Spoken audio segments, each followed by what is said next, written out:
بجد كانت فين الطريقة دي من زمان؟ إزاي ما عرفناهاش وإزاي ما عملناش الطريقة دي كده من زمان؟ أنا عايزة أقول لكم إن التمر ده كان تمر ناشف عندي وكنت مش عارفة هاعمل فيه إيه يعني. أنا شايفاه ناشف ومجلد، كان جاي لي هدية وكان ناشف ومجلد كده ومش حاباه خالص. قاعدة أقول طب أرميه، بس صعبان عليا وحرام أرميه. طب أشحته، بس هو مش عاجبني، فإزاي هديه لحد غيري؟ فلحد ما شُفت الطريقة دي وقُلت لأ لازم أعملها وأشوف هتطلع حلوة والّا لأ. دلوقتي أنا عندي علبة من التمر، كان تمر ناشف كده ومجلد.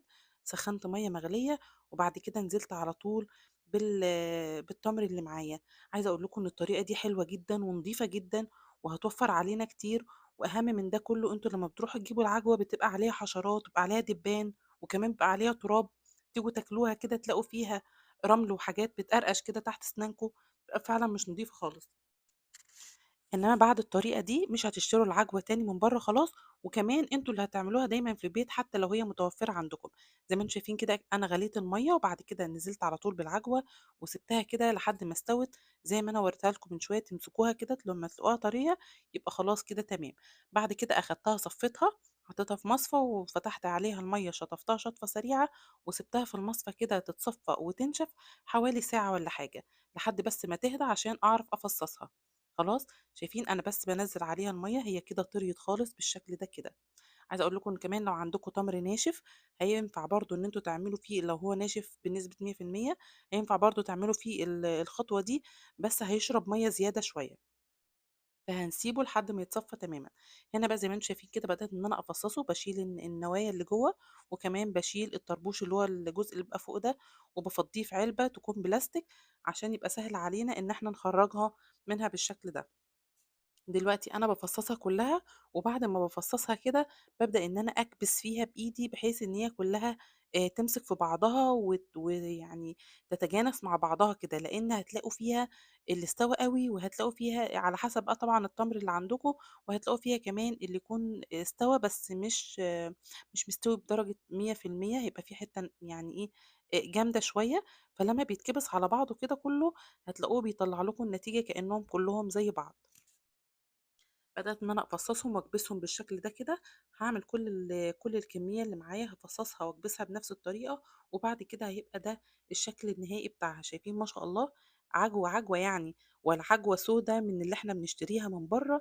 اللي بنشتريها من برّه دايمًا بتبقى غامقة كده، لونها غامق، وكمان بتبقى فيها رمل وفيها تراب وفيها كمان حشرات بتبقى واقفة عليها. ده طبعًا بالنسبة للحاجات اللي بتبقى متسابة في المحلات برّه في مصر. يعني أنا هنا في السعودية دايمًا باشتري اللي هي المُغلّفة، بتبقى فعلًا نضيفة جدًا. وحتى وأنا نازلة مصر باخدها معايا من باب إن أنا بابقى ضامناها، لإن أنا باحبها بالسمنة البلدي وكمان باحبها في القراقيش والقُرَص والحاجات دي، فدايمًا لازم بتبقى عندي. ففعلًا الطريقة دي مُنجزة جدًا. بدأت إن أنا بقى أقسّمها في أكياس زي ما أنتم شايفين كده، تقدروا تحطوها في التلاجة أو في الفريزر. طبعًا في الفريزر هتقعد معاكم فترة أطول ومش هتبوظ. هتحطيها في الفريزر بقى وتطلّعيها قبل الاستخدام، سواء هتحمّريها في سمنة هتطلّعيها تفُك شوية، أو سواء هتضربيها هتعجنيها كده تعمليها معجون زي اللي أنا هاعملها كده، وتعملي بيها قراقيش أو قُرَص أو أي حاجة.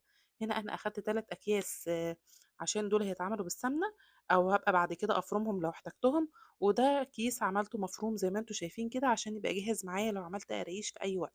بدأت إن أنا أفرمها بالشكل ده كده كويس، وبابدأ إن أنا أقلّبها كل شوية، لإن هي من الحاجات التقيلة اللي ما بتمشيش في المفرمة. المفرمة بتاعتي ضعيفة شوية، ما كانتش بتمشي فيها بسهولة، ففضلت كل شوية أقلّبها من تحت لفوق كده عشان أتأكد إن كلّها اتفرمت زي بعضها. بدأت بقى كده شايفين ما شاء الله القوام بتاعها كويس جدًا. بدأت إن أنا أحطها في أكياس كده وفردتها بالشكل ده عشان ما تاخدش معايا مساحة، وكمان لمّا أطلّعها من الفريزر تفُك معايا أسهل. لمّا تكون مفرودة كده بتفُك أسرع ما تكون الحاجة كورة كده أو مكلكعة في بعضها. باطلّع بقى منها كل الهوا، بابدأ إن أنا أبطّطها بالشكل ده كده وأقفّلها كده بالشكل ده. شايفين سهلة جدًا وسريعة وبسيطة، والله ما أخدت حاجة. عايزة أقول لكم إن هي سلقة على النار حوالي 5 دقايق.